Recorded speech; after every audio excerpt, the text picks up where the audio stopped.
রিজিক নিয়ে দৌড়াতে দৌড়াতে আমরা ভুলে যাই এটা আমাদের হাতে নয়, আমাদের নামে লেখা। একদানা বেশি নিয়ে কেউ কবরে যায়নি, কেউ নিয়ে যাবেও না। কিন্তু ইনকামটা সেটা আমাদের সিদ্ধান্ত। হালাল পথে অর্জন করলে শান্তি বুকে থাকে, হারাম পথে নিলে জীবনের ভিতরটাই নষ্ট হয়ে যায়। টাকা তো আসবেই, রিজিক তো পৌঁছবেই, কিন্তু প্রশ্নটা খুব সহজ। আমি কি আমার পেট ভরাচ্ছি, নাকি আমার কবর অন্ধকার করছি? কয়েকটা সৎ কাজ, দোয়া আর কিছু ভালো স্মৃতি, বাকিটা শূন্যতা আর ধুলো।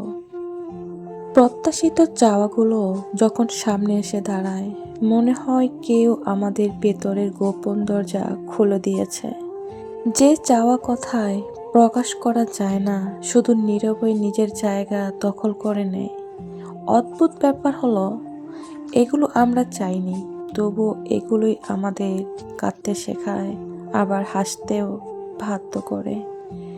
কেউ কখনো বুঝতেও পারে না, সবচেয়ে বড় বোঝা সেই চাওয়া যা আমরা চাইতেও ভয় পাই, আবার ফেলে দিতেও পারি না। অপ্রত্যাশিত চাওয়া ঠিক সেই অতিথির মতো, যে না ডাকলেও এসে বসে পড়ে হৃদয়ের দরজায়, আর তাড়ালেও যায় না, বরং আমাদের ভেতরটা বদলে দিয়ে যায় চুপচাপ। জীবনের সবচেয়ে বড় নষ্ট হলো সেই সময়টা, যেটা আমরা অন্যের মানসিক জট খুলতে কেটেছি, নিজের শান্তি না দেখেই। মনটা সহজ করো, সব কিছুর পেছনে কারণ খুঁজতে যেও না। কেউ কি ভাবলো, কার কি উদ্দেশ্য, এসব নিয়ে অযথা চিন্তা করলে নিজের জীবনটাই থেমে থাকবে।